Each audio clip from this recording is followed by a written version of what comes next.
لبیک یا رسول اللہ۔ بسم اللہ الرحمن الرحیم۔ رب اشرح لی صدری ویسر لی امری واحلل عقدۃ من لسانی یفقہوا قولی۔ رضیت باللہ ربا وبالاسلام دینا وبمحمد صلی اللہ علیہ وسلم نبیا ورسولا۔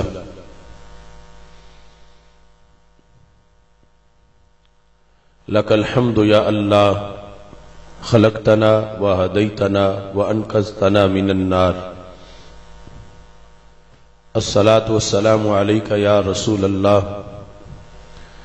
لقد بلغت الرسالہ وأديت الأمانة ونصحت الأمة ومحوت الظلم وارشدتنا إلى السنة والجماعة وبك توجهنا إلى ربنا في هذه الساعة صلى الله عليك وعلى آلك وأصحابك أجمعين۔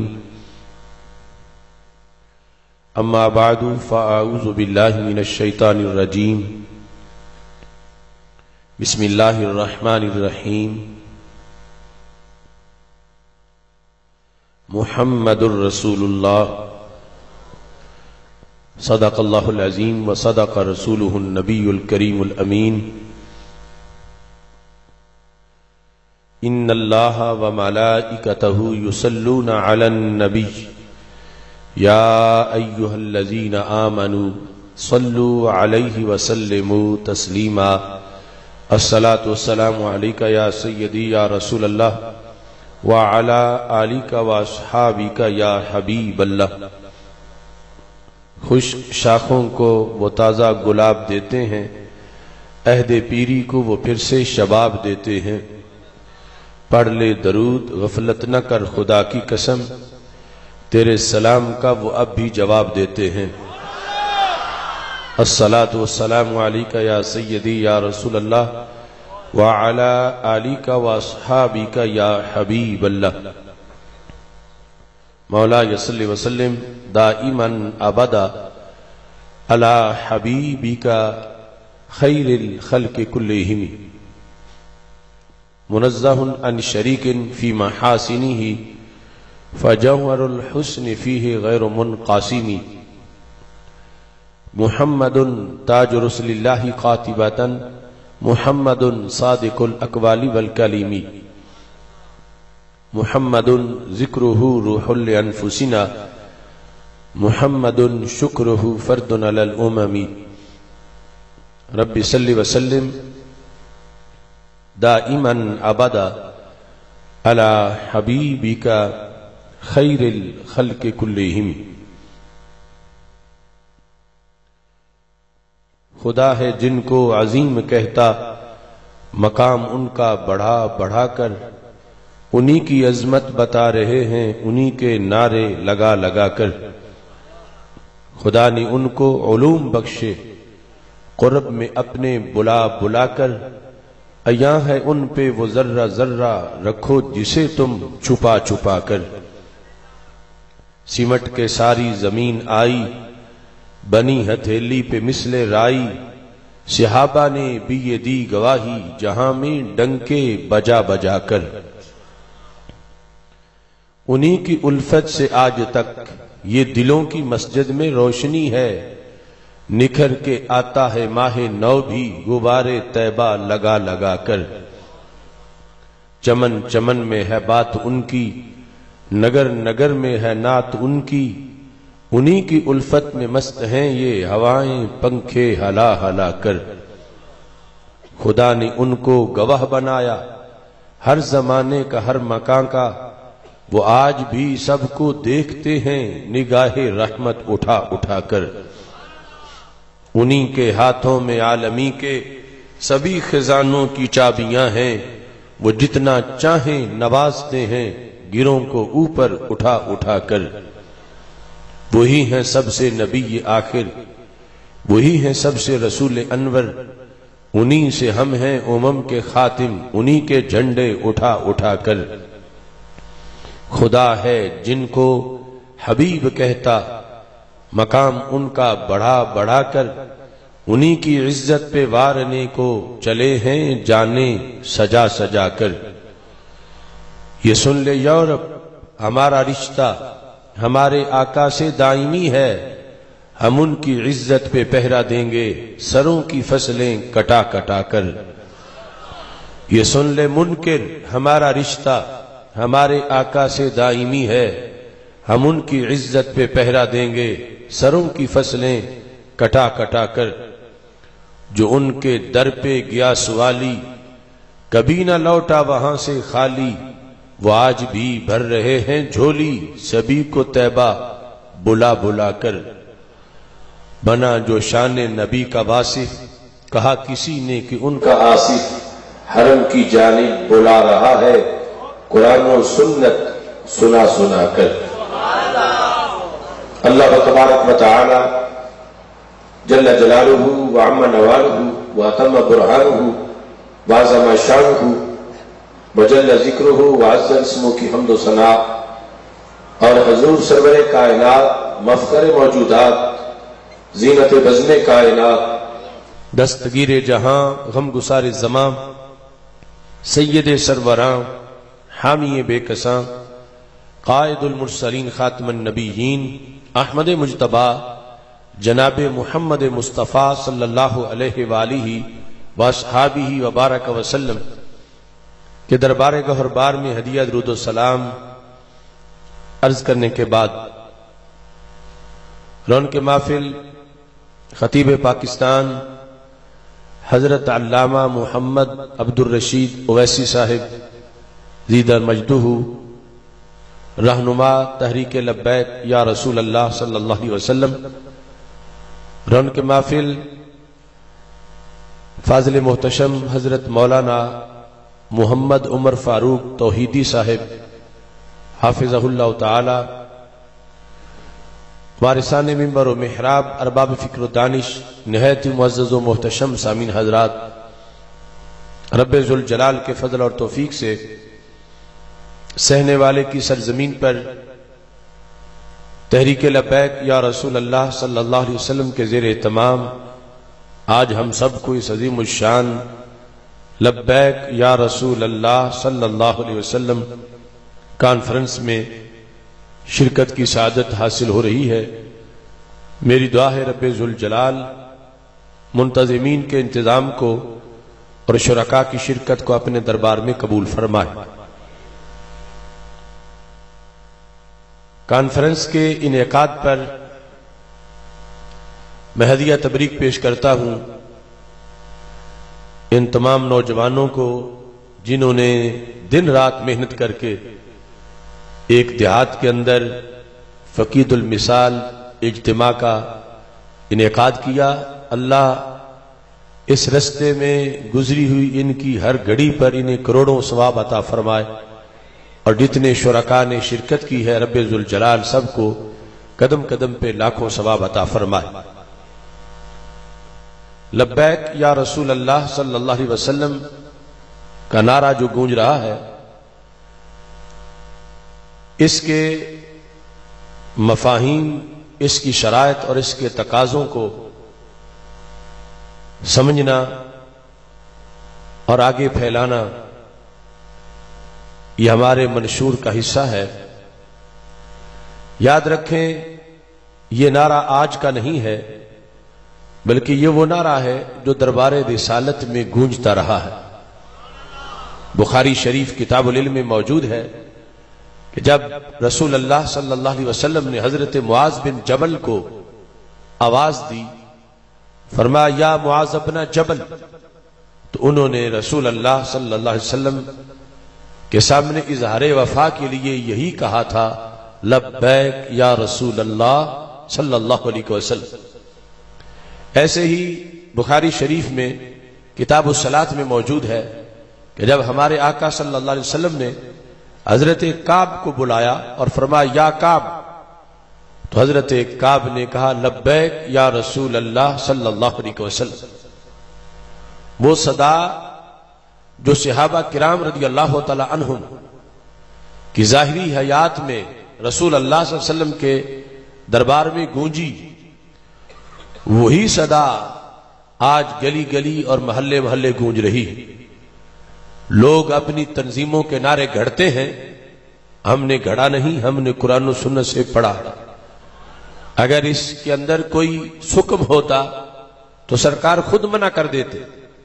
اللہ کے رسول علیہ السلام سے بڑھ کر اس دین کا کوئی پاسبان اور محافظ نہیں ہے۔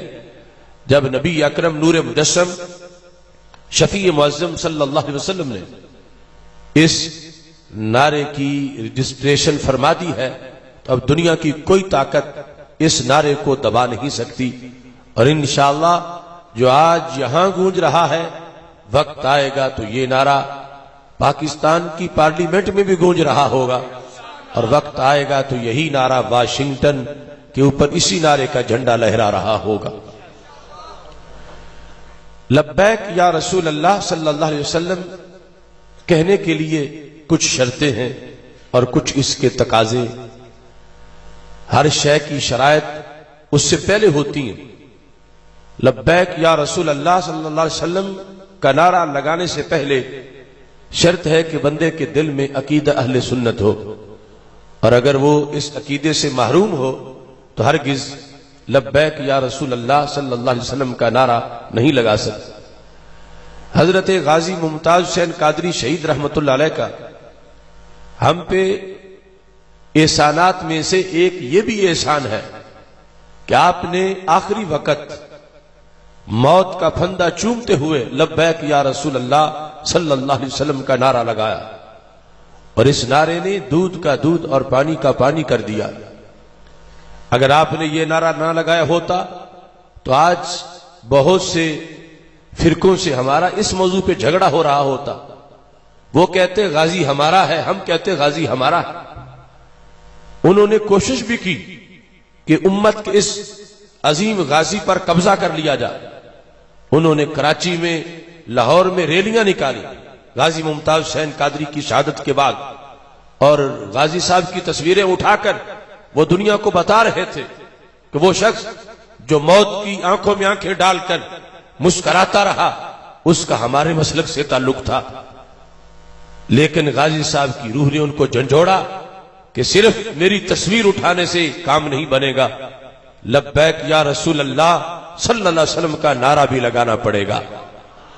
تو جن کے عقیدے میں اتنی وسعت نہ تھی وہ ہمت ہار گئے، جن کا مسلک یہ ہے کہ اللہ کے رسول علیہ السلام کو دیوار کے پیچھے کی خبر نہیں، تو پھر ان کا عقیدہ یہ کیسے اجازت دے گا کہ انہیں پاکستان کے شہروں میں یا سے پکارا جائے اور وہ سن لیں؟ جن کا عقیدہ یہ ہو کہ معاذ اللہ وہ مٹی میں مل گئے، وہ کیسے ان کو آج اپنے آپ کو ان کے دربار میں حاضر سمجھتے ہوئے سرکار سے حلف کے سامنے حلف اٹھائے؟ یہ صرف سنی کا عقیدہ ہے کہ جو اس وقت بھی یہ یقین رکھتا ہے کہ اللہ کے رسول علیہ السلام کو اگرچہ دنیا سے گئے ہوئے 14 صدیاں گزر گئی ہیں، لیکن وہ اس وقت بھی اپنے روضہ پرنور میں حیات حسی حقیقی جسمانی کے ساتھ زندہ ہیں۔ جو وہاں جاتا ہے اس پہ بھی کرم فرماتے ہیں، اور جو یہاں سے بلاتا ہے اس کی جھولی بھی معمور فرماتے ہیں۔ اس واسطے جن کے عقیدے کی چادری چھوٹی سی ہے وہ یہ نعرہ نہیں لگا سکتے۔ وہ توحید بیان کریں تو رسالت نہیں کر سکتے، رسالت کریں تو توحید نہیں بیان کر سکتے۔ یہ ہمارا مسلک ہے کہ جس کی چادر یہاں سے لے کر لواء الحمد تک پھیلی ہوئی ہے۔ ہمارے آقا صلی اللہ علیہ وسلم نے اس مسئلے کی وضاحت خود کر دی۔ آپ کو پتا تھا کہ میں آخری نبی ہوں، اور جب میرے قبر میں جانے کے بعد بات چھڑے گی تو میں پہلے وضاحت کر جاؤں، کوئی اور وضاحت کرنے نہیں آئے گا، یا کوئی بعد میں کرے گا تو اس کی بات حدیث کا مقام تو نہیں رکھتی۔ سرکار نے خود فرمایا، صحیح بخاری شریف میں حدیث شریف ہے، آپ نے معراج کی رات کا ذکر کرتے ہوئے فرمایا، میں جب موسیٰ علیہ السلام کی قبر کے پاس سے گزرا، رأیت موسیٰ قائما یصلی فی قبرہ، میں نے موسیٰ علیہ السلام کو دیکھا وہ اپنی قبر میں کھڑے ہو کے نماز پڑھ رہے تھے۔ حضرت موسیٰ علیہ السلام کے وصال کو ایک لمبا زمانہ گزر چکا تھا، اس کے باوجود بھی قبر کے اندر ان کی کیفیت کو نگاہ نبوت نے دیکھا، زبان رسالت نے بیان کیا کہ میں دیکھ رہا تھا کہ وہ کھڑے ہو کے نماز پڑھ رہے تھے۔ اب آپ بتائیں، اگر بندے کی روح جسم میں نہ ہو اور جسم بے جان ہو تو کیا وہ کھڑا ہو سکتا ہے؟ بولو تو صحیح، کیا کھڑا ہو کے نماز پڑھ سکتا ہے؟ اور اگر صرف روح ہو، جسم نہ ہو، نہ ہاتھ ہو، نہ پاؤں ہو، نہ بدن ہو، تو کیا روح کی یہ شان ہے کہ وہ کھڑی ہو سکے؟ بولو تو صحیح۔ اور اگر جسم اور روح دونوں ہو اور بندہ سویا ہوا ہو تو کیا سویا ہوا بندہ بھی کھڑا ہو کے صحیح نماز پڑھ سکتا ہے؟ تو موسیٰ علیہ السلام سرکار کے فرمان کے مطابق اپنی وصال کے بعد بھی اپنی قبر پر نور میں جب کھڑے ہو کے نماز پڑھ رہے تھے تو ماننا پڑے گا کہ سرکار نے فیصلہ فرمایا کہ موسیٰ علیہ السلام اپنی قبر پاک میں حیات حسی حقیقی جسمانی کے ساتھ عالم بیداری میں زندہ تھے۔ تو جب موسیٰ علیہ السلام کی زندگی ایسی ہے تو گنبد خضرا میں موسیٰ علیہ السلام کے آقا کی زندگی کا عالم کیا ہوگا؟ اس واسطے آپ زندہ ہیں، تابندہ ہیں، اس وقت بھی حیات حسی حقیقی جسمانی کے ساتھ زندہ ہے، اور وہ زندگی ایسی بیداری والی ہے کہ ہزاروں بیداریاں آپ پہ نثار ہیں۔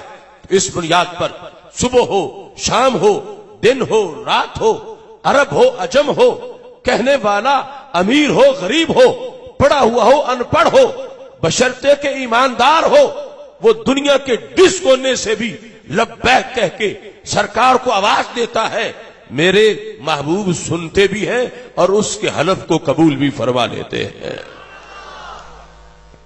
مشکات شریف میں یہ حدیث شریف موجود ہے کہ جب حضرت معاذ بن جبل رضی اللہ تعالیٰ عنہ کو ہمارے آقا علیہ السلام نے یمن کا قاضی بنایا تھا، حدیث میں معاذ راکب ورسول اللہ صلی اللہ علیہ وسلم یمشی تحت رحلتہ، حضرت معاذ بن جبل سواری پہ سوار تھے اور میرے آقا علیہ السلام ساتھ پیدل چلتے جا رہے تھے۔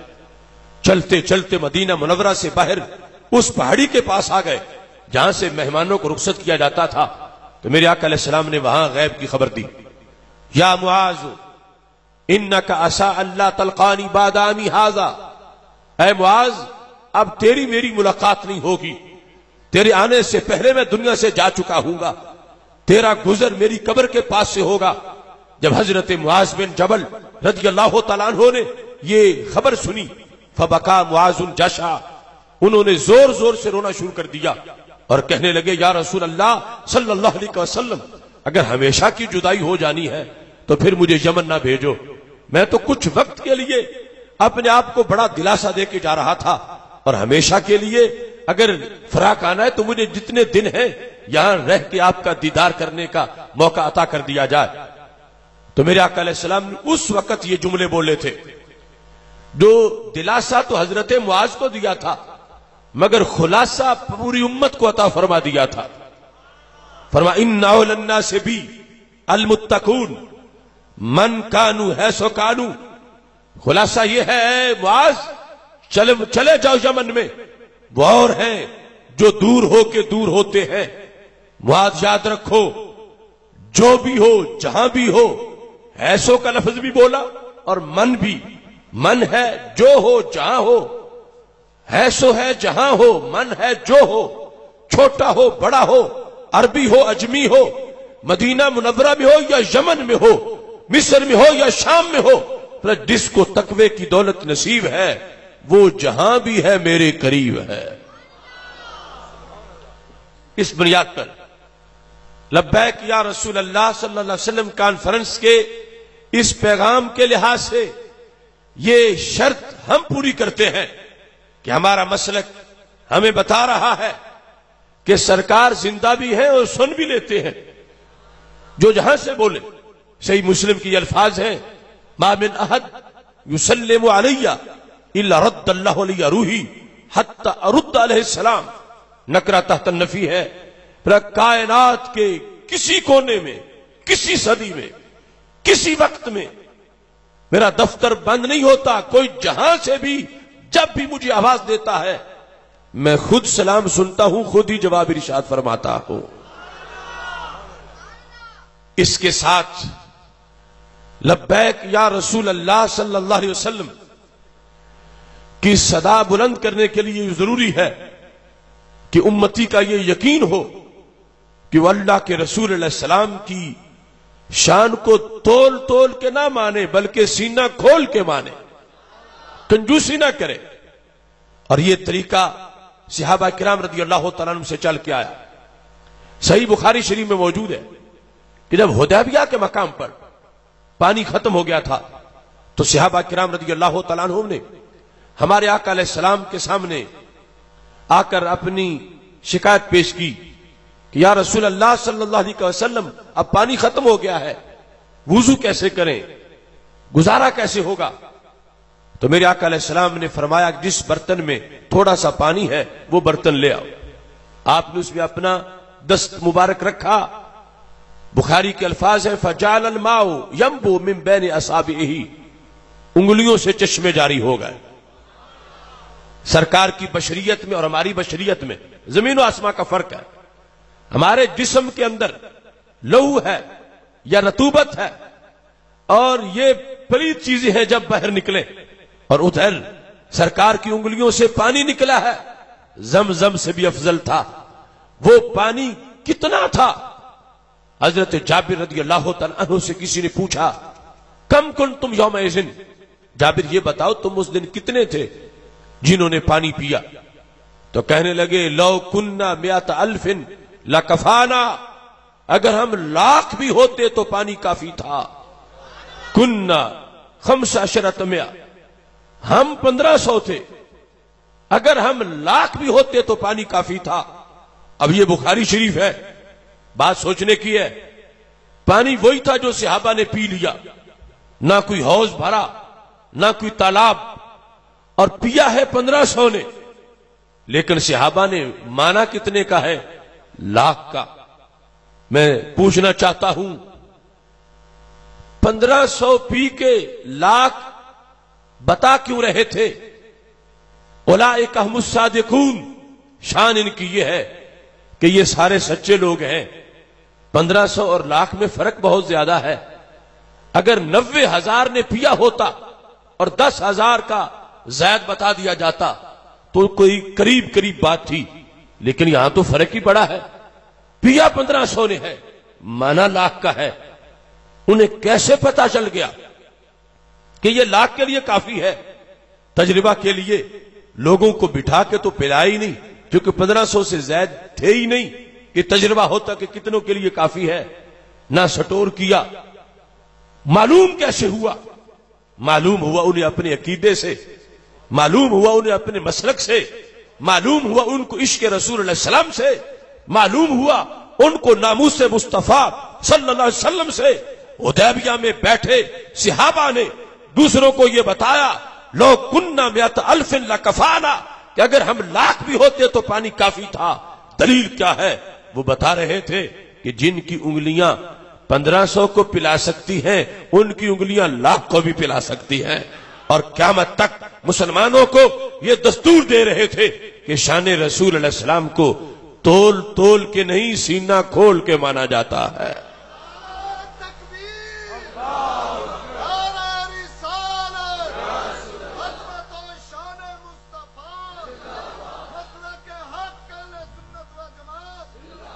اب دیکھو یہ بات سن کے تمہیں خوشی ہوئی، اس حدیث سے تمہارے چہرے پہ چراغاں ہوا. دوسرے دھڑے کے لوگ آج جو ہم سے الجھتے ہیں اور کہتے ہیں سنی تو نبی کی شان بڑھاتے رہتے ہیں اور بڑھا بڑھا کے بیان کرتے ہیں، میں کہتا ہوں ہم غلو کرنے والے نہیں، لیکن ہم صحابہ کے دین پہ ہیں.